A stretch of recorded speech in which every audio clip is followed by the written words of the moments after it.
Vladimir Putin की भारत यात्रा से पहले आज तक और इंडिया टुडे ने न्यूज इंडस्ट्री में एक बड़ा धमाका किया। आज तक ने क्रेमलिन में व्लादिमीर पुतिन का एक इंटरव्यू किया जिसे पूरी दुनिया ने बड़े ध्यान से देखा। इस इंटरव्यू में हर वो सवाल पूछे गए जो दुनिया के बड़े बड़े देश व्लादिमीर पुतिन से पूछना चाहते थे। पुतिन के इस इंटरव्यू ने न्यूज इंडस्ट्री के कई रिकॉर्ड तोड़ दिए। इंटरव्यू में व्लादिमीर पुतिन के जवाबों ने कई देशों की रणनीति को बदलने पर मजबूर कर दिया। आज आपको उस धमाकेदार इंटरव्यू के कुछ महत्वपूर्ण हिस्से देखने चाहिए। एक तस्वीर हम दिखाना चाहते हैं राष्ट्रपति जी आपको। और राष्ट्रपति पुतिन, इस तस्वीर में आप प्रधानमंत्री नरेंद्र मोदी के साथ कार में जा रहे हैं। अब ये फोटो खूब वायरल होता है, लोग वीडियो पे इसके खूब डिस्कशन करते हैं कि क्या हुआ, कैसे हुआ। अब आप चूंकि यहाँ बैठे हैं, आप ही बताइए, क्या ये पहले से आप लोगों ने तय किया हुआ था और क्या बात हुई गाड़ी में? हम दोनों के बीच सामयिक विषयों पर ही बातचीत हुई और इसे लेकर पहले से कोई तैयारी नहीं थी। हम दोनों बाहर निकले, सामने मुझे मेरी कार दिखाई दी तो मैंने उन्हें साथ चलने को कह दिया, वैसे ही जैसे दोस्तों के बीच होता है। इसमें इससे ज्यादा और कुछ भी नहीं था।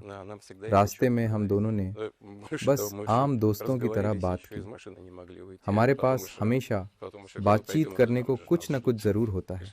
हम लोग बातचीत में इतना व्यस्त हो गए कि बाद में ख्याल आया कि लोग हमारा इंतजार कर रहे होंगे।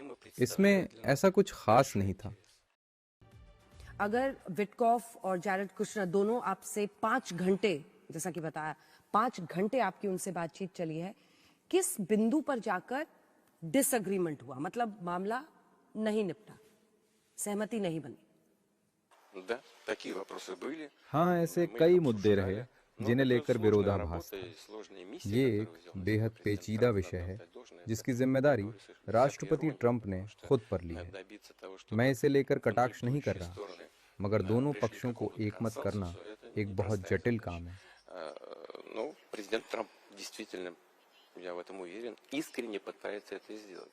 हालांकि मैं मानता हूं कि राष्ट्रपति ट्रंप सचमुच इसका हल चाहते हैं और तभी हमने एक एक बिंदु पर सिलसिलेवार बात की, ऐसे हर मुद्दे पर जिसे लेकर हम सहमत या असहमत थे।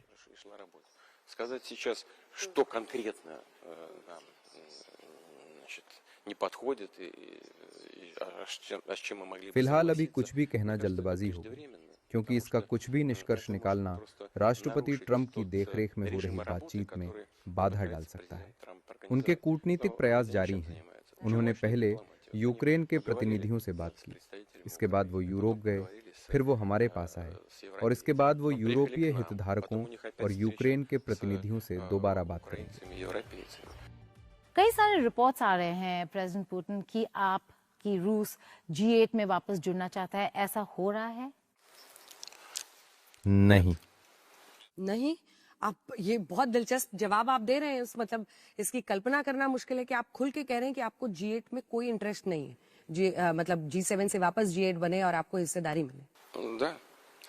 Дело вот в чем. Дело в том, что я когда-то так случилось, я сейчас не буду вдаваться в детали. ये एक दिलचस्प टिप्पणी है और आप सही कह रहे हैं। मैं इस विषय पर बिल्कुल स्पष्ट हूँ। देखिए, सच बात यह है कि मैं इन बैठकों में जाना बहुत पहले ही बंद कर चुका था। ये पहली बात है। दूसरी बात, मैं सच में नहीं समझ पाता कि G7 देश खुद को G7 क्यों कहते हैं। G यानी ग्रेट, यानी बड़े। लेकिन जरा सोचिए, आज भारत क्रय शक्ति के आधार पर दुनिया की तीसरी सबसे बड़ी अर्थव्यवस्था है। तो फिर क्षमता के लिहाज से यूके या कुछ और देशों की स्थिति क्या है? मुझे ये थोड़ा विचित्र लगता है, लेकिन ठीक है, उनका अधिकार है खुद को जो कहना चाहे। हाँ, इन देशों की अर्थव्यवस्थाएं हाईटेक हैं, उनकी नींव मजबूत है, ये बिल्कुल सही है। लेकिन इसके बावजूद वैश्विक अर्थव्यवस्था में उनकी हिस्सेदारी लगातार घट रही है और ये रुझान आगे भी जारी रहेगा, क्योंकि ये उनकी सरकारों की गलत नीतियों का प्रत्यक्ष परिणाम है। जैसे जर्मनी को देखिए, 3 साल से मंदी में है। फ्रांस कठिन हालात में है। मंदी के बिल्कुल करीब, और यही स्थिति कई अन्य प्रमुख अर्थव्यवस्थाओं की भी है। लेकिन ये भी सच है कि G7 अभी भी एक महत्वपूर्ण मंच है। वो काम करते हैं, चर्चा करते हैं, फैसले लेते हैं। उन्हें शुभकामनाएं, उनका भला ही हो। लेकिन फिर भी एक समय आया जब मैंने इन बैठकों से पूरी तरह दूरी बना ली, और ये यूक्रेन की घटनाओं की वजह से नहीं था, बल्कि कुछ और कारण थे जिन पर मैं अभी विस्तार में नहीं जाना चाहता। खैर, हम अपने अमेरिकी साझेदारों को इस बारे में पहले ही बता चुके हैं। तो आप ये कह रहे हैं कि जो आपकी स्टीव विटकॉफ और जैरेड कुशनर से मुलाकात हुई, जो कि 5 घंटे चली, उसमें आपके सामने ये प्रपोजल आया था कि G8 फिर से हो जाए और आप उसमें शामिल हो जाए, और आपने इससे इनकार कर दिया कि आपको इसमें रुचि नहीं है, इंटरेस्ट नहीं है? Просто возникла эта тема сама по себе. Я объяснил господину Виткофу, почему я в свое время नहीं, ये विषय बस सामने आ गया। देखिए, मैंने स्टीव विटकॉफ को समझाया कि मैंने पहले G8 की बैठकों में जाना क्यों बंद किया। सच कहूं तो कोई प्रस्ताव ही नहीं आया, बल्कि जब ये विषय आया तो मुझे वो समय याद आया जब मैंने वहां जाना बंद किया था। वो 2012 का समय था, रूस में राष्ट्रपति चुनाव के बाद।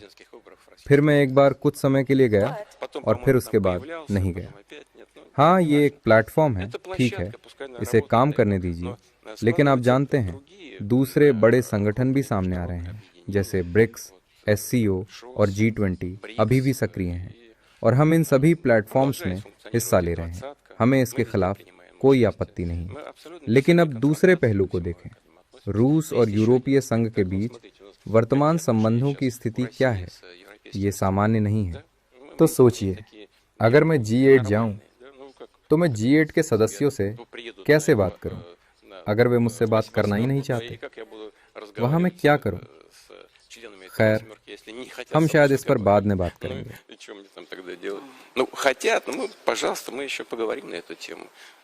प्रधानमंत्री मोदी ने देश के लिए बहुत चुनौतीपूर्ण कार्य निर्धारित किए। सबसे पहले अपने समक्ष, फिर प्रशासन के लिए, और अंततः राष्ट्र के लिए। प्रधानमंत्री मोदी सरकार और देश के सामने कई लक्ष्य रख चुके हैं। मेक इन इंडिया प्रोजेक्ट इस दिशा में एक बेहतरीन उदाहरण है।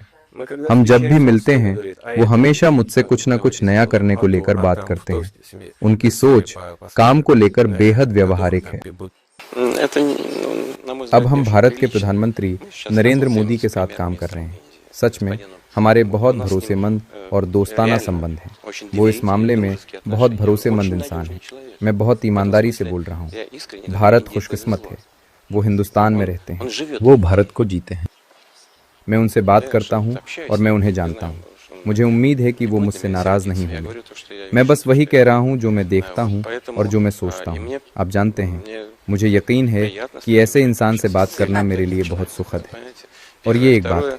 दूसरी बात, सच ये कि वो बहुत ईमानदारी से भारत और रूस के संबंध को हर क्षेत्र में, और खासकर रक्षा, अर्थव्यवस्था, मानवीय सहयोग और हाईटेक परमाणु सामग्री के विकास जैसे महत्वपूर्ण मुद्दों पर मजबूत करना चाहते हैं।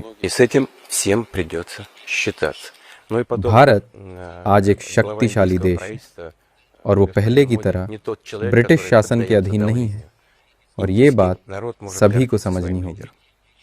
खासतौर से प्रधानमंत्री मोदी की अगुवाई में भारत अब विदेशी दबाव में नहीं आने वाला।